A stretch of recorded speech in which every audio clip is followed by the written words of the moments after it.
So this is a 3-door true freezer I had ran across the other day. It's a GDM 72 FHC, I believe. As you can see, my evaporator was completely frozen solid. We had a few calls on this. I don't know what everyone else checked. I know some door hinges were changed, gaskets were changed. So those are a few things that I was going to look at to make sure that they were installed properly. So I also go over here and I check my T1, my T2, and my T3. My T2 and my T3 are both evaporator probes since it has two condensing skids. T1 would be my case temperature. Changed a few parameters on there, and you'll see what those are whenever I change them back. A main issue with this was gaskets. They had some broken magnets on there, which I wasn't all that worried about because these were new gaskets. Most of the gaskets we get, they come with broken magnets, just because they're poorly packaged. They're all bunched up inside of a plastic bag. So my main issue was these gaskets having large gaps in them, allowing air infiltration. So later on, I'm gonna take those off, and you'll see me go and reset them. Right now, I'm taking the whole evaporator shroud down so I can get a full defrost on here. Look at all that ice I'm pulling off. Most of the time when you see ice just on the front and the back of the coils, not in the center, it's usually going to be an issue with air infiltration. If you see them solidly froze through, it'll be a defrost issue or possibly low on charge. But I really don't find very many of these low on charge. They do have some R290 that True came out with that had a bunch of leaks in them, but I think we've already gone through all those and found them. So in this, I'm just showing you some more pictures of these air gaps that are in these in those gaskets. That's why it's so important to make sure you set them properly. I find the easiest way to do it is go and throw them outside on the ground or on top of the hood of my truck for 10-15 minutes, and it softens them up, let them regain their shape. It makes them very easy to set.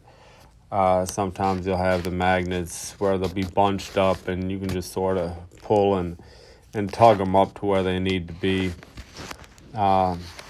So you'll see one of the other issues I found on this, which I didn't find at first, which surprised me. I didn't think it was going to be an issue with my drain tube heater, but there was. But we'll get into that in a minute. This is my way of defrosting these coils, or at least getting the ice off of them that are around sensor wires and other different type of electrical wires. I could take those channel locks and I just sort of grip around the ice and crunch it, and it breaks off very easily. It's a lot better to do than using a screwdriver.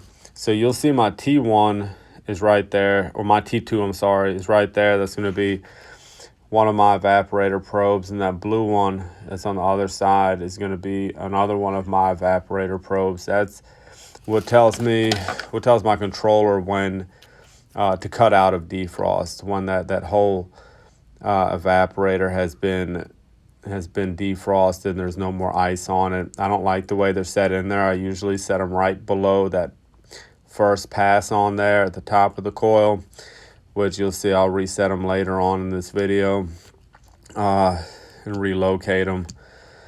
So you see in my controller, this is a BR1. This is a new true LAE controllers. I'll have my gray wire, which is my T1, will be on a couple of those terminals. Then I'll have my yellow, or actually it's my blue right there, which will be my T2, I believe, and my yellow will be my T3. Some of the first things I check when I have a frozen coil are my the values of my sensors. Are they reading correctly? Do I have a proper temperature reading? I've seen some of them read 160 degrees because they've gone bad or they've gotten burnt through by a heater or something. And in that case, your case will never go into defrost if it's thinking that evaporator coil is 160 degrees. So, man, always check those sensors. Check your sensor placement. Make sure they're placed properly. Like as I told you, that T2 and T3, I'm going to relocate them inside of the coil. That's all the ice I pulled off of it. It was a whole 5-gallon bucket full. So I've gotten all the ice out of here. There was a whole big old sheet of ice on that pan. You can see right there, that's my defrost heater. That was not my defrost heater, my drain tube heater that was on there. It got burnt through. It was also shorted off on part of the pan. I replaced that. I relocated these sensors inside that coil, pinched them off so they get a proper reading. Now I'm gonna put this evaporator shroud back on. There's a method to the madness in here. These shrouds can be extremely hard to put back on if you don't know how to do it.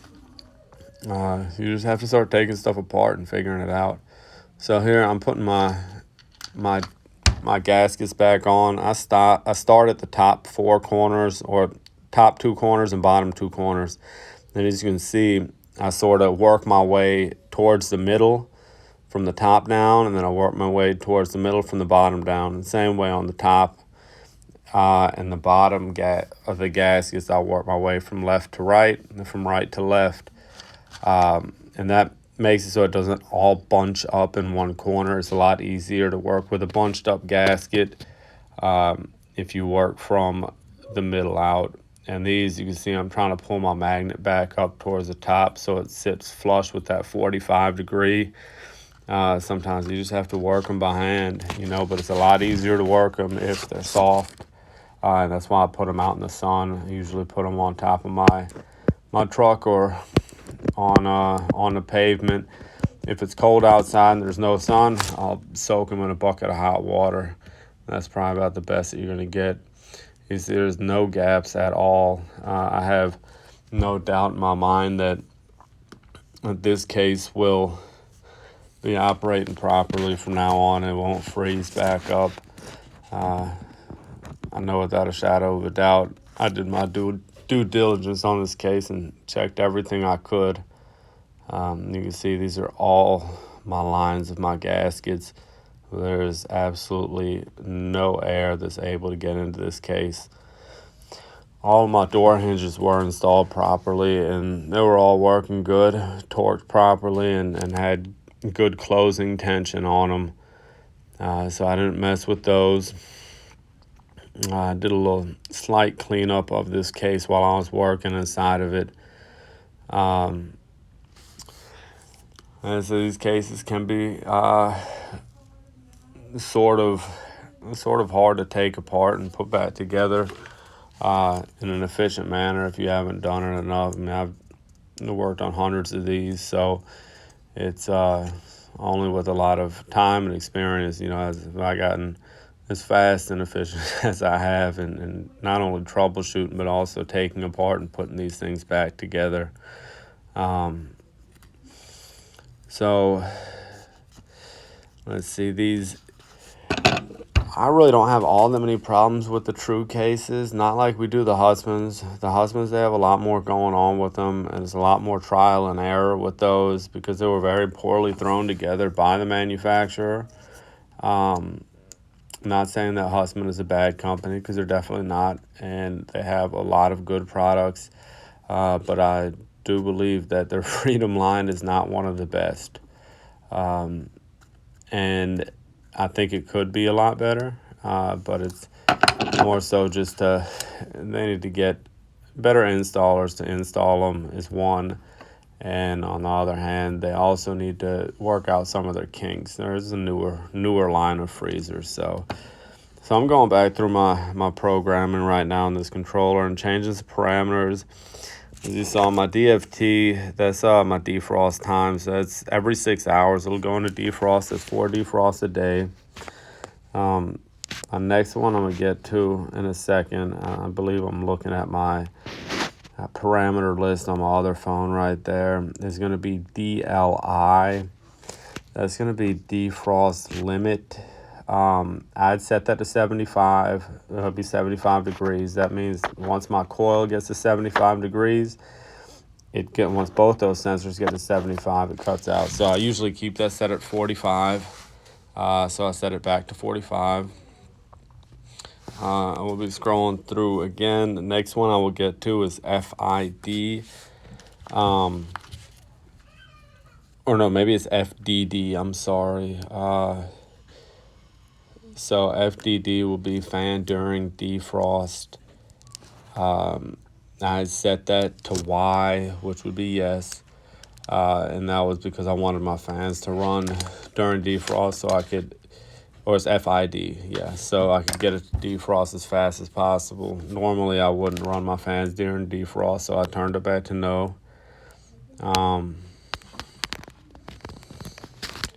Next one I will be going to is DTO. It's going to be defrost termination time or length.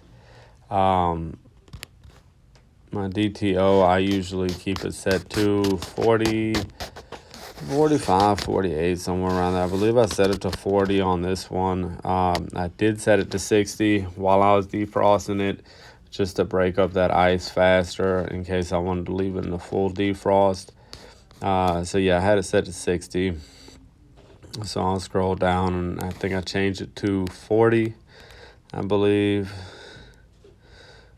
Let's see, 40, yeah, that's where I left it. And then, see, I'll go back over here. I don't think I changed anything right there. I think I'm going to go back to that controller in a minute and change. All right, here I go. So T1, 67, that's my case temperature. T2, that's my right side evaporator temperature, 67, which I don't even believe it kicked on yet. All right, so I'm about to change my set point. Set point is going to be set, I believe it was set to -4 on this. And I'm going to tell you why I changed this. There's a couple different settings that I changed. So -4, I changed that to -7. And then I go back in here and I go to a parameter that's HYO. HYO is my off-on, or my on-off differential. No, off-on differential. So that's once my compressor turns off, which will be at -7 degrees. It'll needs to know when it's going to turn back on. So my HYO originally was set on here for 10 degrees, which means 10 degree differential. It was set for a -4. That means at +6, my case would turn back on. My compressor would turn back on, which is a pretty big heat load to pull out of there. And so when I changed it to -7, I went over and I changed my HY0 or HYO. There we go. I changed that to 6, I believe, which is a 6 degree differential. So that means once my case gets to -1, then my compressors will turn back on and it'll start freezing again, or cooling, whatever you want to call it. But yeah, I mean, so there was a few things going on with this case that could have caused it to freeze up. Of course, if you're pulling in air from outside, that's a big indication that you will start to freeze up. And also, if you're going to be running that thing for as long as you were, to drop it back down a whole 10 degrees with a bunch of product in there, that will also make it a lot more likely that your case will freeze up. So I dropped that differential down. I don't think they're going to have any more problems with this case. I enjoy working on these sometimes. It's a really fast job, I think it was a couple hours maybe. That's my drain tube heater I changed out. And there's my case all put back together, looking all nice. But anyway, y'all take it easy. Happy HVAC and be safe out there.